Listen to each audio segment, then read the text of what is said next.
Hi, today I want to talk about some of the most common pitfalls for walking a journey of healing. So this applies to people who have found out that their health has changed in a way that is a fairly big deal, and how to move forward and heal the things that can be healed and accept the things that cannot be healed, and hopefully we have an easier time of knowing the difference along the way. So we're going to talk about the two big pitfalls of spiritual bypassing and internalized ableism, and I'll unpack those as we go. Starting off, I want to share a model that was developed by a medical doctor named Elizabeth Kubler-Ross. She originated it on the process of death and dying, but we're adapting it here for purposes of describing the stages of adapting to a health change. I drew this as a straight line, but the reality is that you can go around and up and down and through and backwards and skip around, and it's not neat and tidy. You could jump between these states several times a day, several times a week. So it's not really a straight line.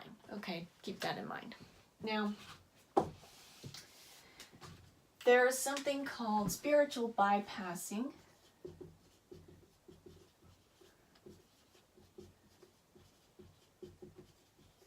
Whoops, that's two S's. And I found a definition for you. This definition was written by a Buddhist and psychotherapist named John Wellwood, and John Wellwood says that spiritual bypassing is the tendency to use spiritual ideas and practices to sidestep or avoid unresolved issues, wounds, and unfinished developmental tasks. So let's apply that here for a minute.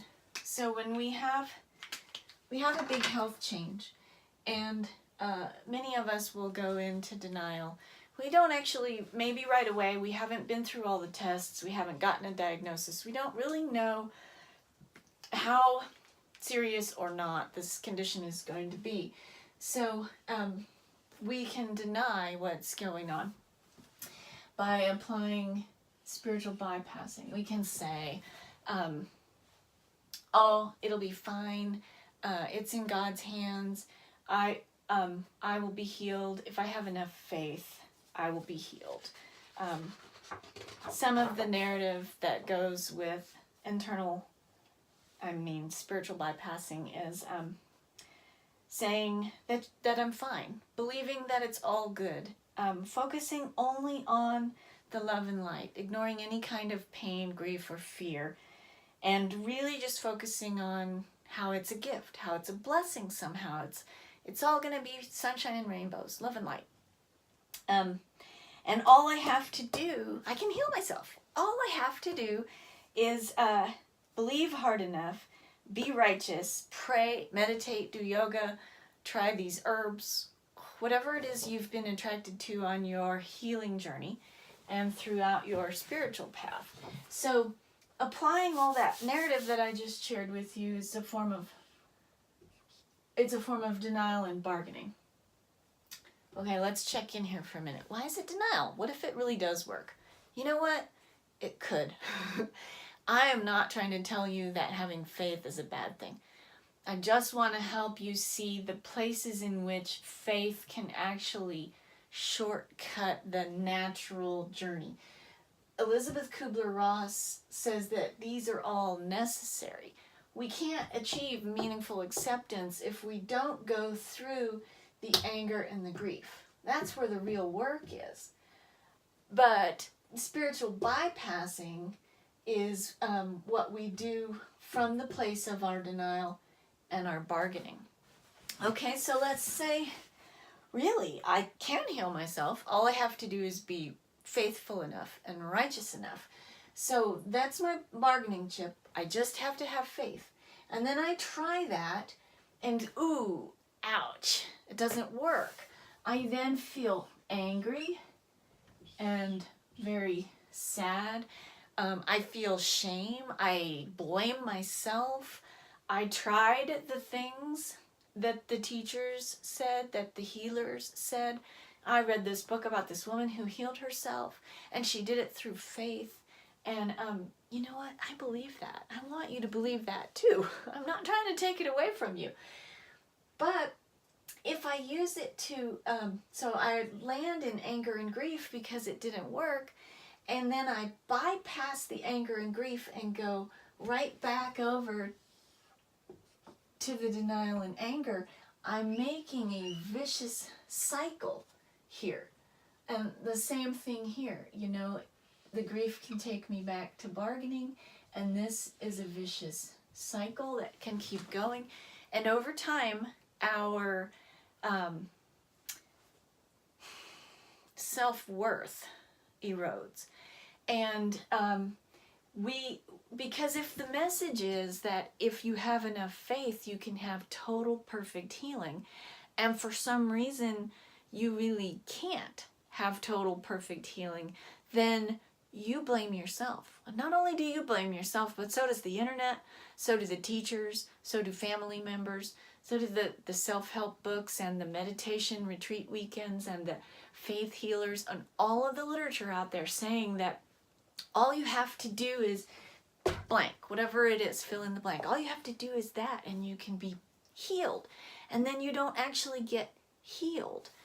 And if you don't invest in feeling the grief, the anger, and really crunching through that, then you're just bypassing, like that original definition said, sidestepping or avoiding unresolved issues.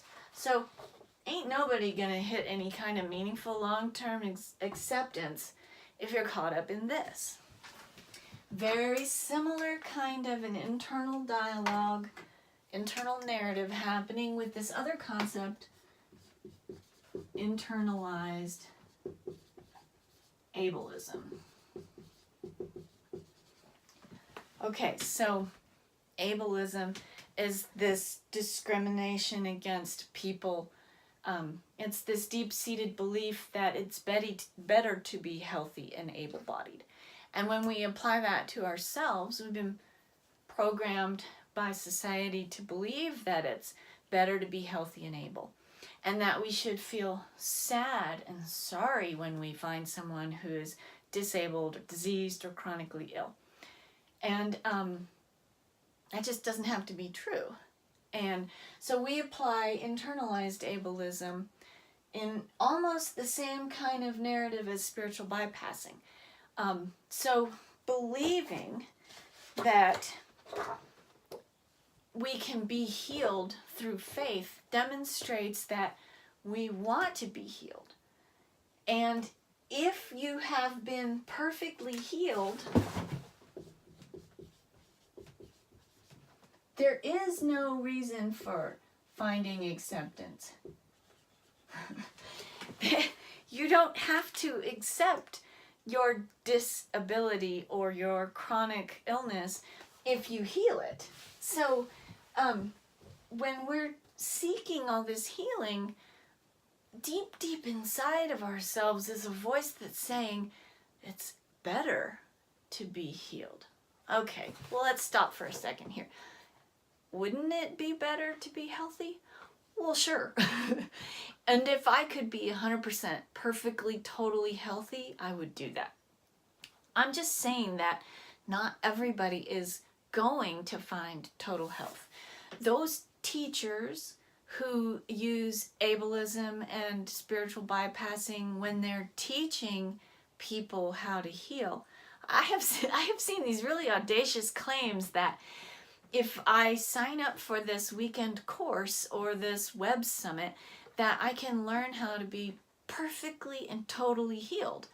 Okay, but then if I don't actually get healed, it's my fault because I didn't try hard enough. So that's telling me being perfectly healed and able-bodied is the only okay state. So that's ableist. And then it's spiritual bypassing because it's bypassing the idea that experiencing dis-ease is a natural state that God or spirit or the universe, or however you language your belief system, it's wise, it's infinite. Okay, I'm just going to use the word God. God gave you this disease because he or she wants you to learn and grow. But if you're just assuming that what you need is perfect faith so you can be healed, then you're throwing that opportunity away. You're bypassing what's really here, and there's no way to get to any meaningful long-term acceptance. Does that make sense?